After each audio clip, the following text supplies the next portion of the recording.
BJP ಸಂಸ್ಥಾಪನಾ ದಿನಾಚರಣೆ ಅಂಗವಾಗಿ ಬಿಜೆಪಿ ಇಂದು ದೇಶದಾದ್ಯಂತ ಬೂತ್ ಮಟ್ಟದ ಕಾರ್ಯಕರ್ತರ ಮನೆಗಳ ಮೇಲೆ ಪಕ್ಷದ ಧ್ವಜಾರೋಹಣ ಕಾರ್ಯಕ್ರಮ ಹಮ್ಮಿಕೊಂಡಿದ್ದು, ಬಿಜೆಪಿ ಜಿಲ್ಲಾಧ್ಯಕ್ಷ ರಾಮಲಿಂಗಪ್ಪ ಅವರು ಚಿಕ್ಕಬಳ್ಳಾಪುರ ನಗರದ 31ನೇ ವಾರ್ಡ್ ಅಂಬೇಡ್ಕರ್ ನಗರದಲ್ಲಿ ಅಂಬೇಡ್ಕರ್ ಪ್ರತಿಮೆಗೆ ಮಾಲಾರ್ಪಣೆ ಮಾಡಿ ಬೂತ್ ಅಧ್ಯಕ್ಷ ನಾರಾಯಣಸ್ವಾಮಿ ಮನೆ ಮೇಲೆ ಪಕ್ಷದ ಬಾವುಟ ಕಟ್ಟಿ ಅವರಿಗೆ ಸನ್ಮಾನ ಮಾಡಿದರು.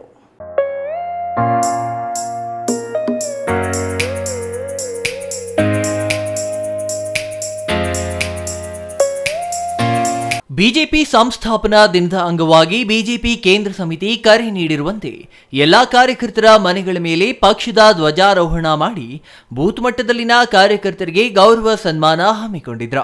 ಚಿಕ್ಕಬಳ್ಳಾಪುರ ನಗರದಲ್ಲಿಯೂ ಬಿಜೆಪಿ ಜಿಲ್ಲಾಧ್ಯಕ್ಷ ರಾಮಲಿಂಗಪ್ಪ ಅಂಬೇಡ್ಕರ್ ಪ್ರತಿಮೆಗೆ ಮಾಲಾರ್ಪಣೆ ಮಾಡಿ ನಂತರ ಬೂತ್ ಅಧ್ಯಕ್ಷ ನಾರಾಯಣಸ್ವಾಮಿ ಮನೆ ಮೇಲೆ ಪಕ್ಷದ ಧ್ವಜಾರೋಹಣ ಮಾಡಿ ಅವರಿಗೆ ಗೌರವ ಸನ್ಮಾನ ಮಾಡಿದ್ರು.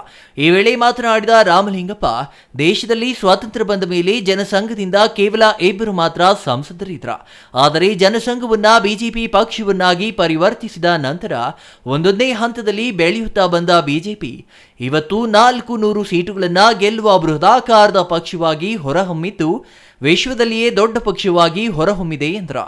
ಇವತ್ತು ಭಾರತೀಯ ಜನತಾ ಪಕ್ಷದ ಏಪ್ರಿಲ್ 6 ಭಾರತೀಯ ಜನತಾ ಪಕ್ಷ ಸ್ಥಾಪನಾ ದಿವಸವನ್ನು ಇಡೀ ದೇಶದಲ್ಲಿ ಮತ್ತು ಎಲ್ಲ ರಾಜ್ಯಗಳಲ್ಲಿ ಕೂಡ ಎಲ್ಲ ಭಾರತೀಯ ಜನತಾ ಪಕ್ಷದ ಕಚೇರಿಗಳಲ್ಲಿ ಮತ್ತು ಶಕ್ತಿ ಕೇಂದ್ರಗಳು, ಪ್ರಮುಖವಾಗಿ ಶಕ್ತಿ ಕೇಂದ್ರ, ಮಹಾಶಕ್ತಿ ಕೇಂದ್ರ ಮತ್ತು ಎಲ್ಲ ಬೂತ್ಗಳಲ್ಲೂ ಕೂಡ ಈ ಸ್ಥಾಪನಾ ದಿವಸ ಅಂದರೆ ಭಾರತೀಯ ಜನತಾ ಪಕ್ಷದ ಒಂದು ಹುಟ್ಟುಹಬ್ಬವನ್ನು ಆಚರಣೆ ಮಾಡ್ತಾಯಿದ್ದೀವಿ.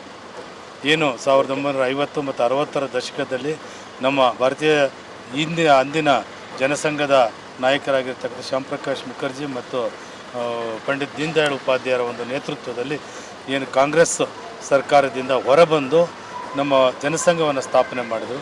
ಅಲ್ಲಿಂದ ಇವತ್ತಿಗೆ ಭಾರತೀಯ ಜನತಾ ಪಕ್ಷ ಇಂದಿನ 2 ನಮ್ಮ MP ಗಳಿಂದ ಹಿಡಿದು ಇವತ್ತು 400ಕ್ಕಿಂತ ಹೆಚ್ಚಿನ ಸಂಖ್ಯೆಯಲ್ಲಿ ನಮ್ಮ ಇಡೀ ದೇಶದಲ್ಲಿ ನಮ್ಮ ಲೋಕಸಭಾ ಕ್ಷೇತ್ರಗಳಲ್ಲಿ ನಾವು ಇವತ್ತು ಚುನಾಯಿತ ಪ್ರತಿನಿಧಿಗಳನ್ನ ಆರಿಸಿ ಕಳಿಸ್ತಾ ಇದ್ದೀವಿ. ಈ ವೇಳೆ ಪಕ್ಷದ ಮುಖಂಡರಾದ ಅನು ಆನಂದ್, ಲಕ್ಷ್ಮೀನಾರಾಯಣ ಗುಪ್ತಾ, ಲಕ್ಷ್ಮೀಪತಿ, ಕಾರ್ಮಿಕ ಸಂಘದ ಅಧ್ಯಕ್ಷ ಮುರಳಿ ಸೇರಿದಂತೆ ಇತರರು ಹಾಜರಿದ್ದರು. Jangalahalli Ashwath, CTV news, Chikkaballapur.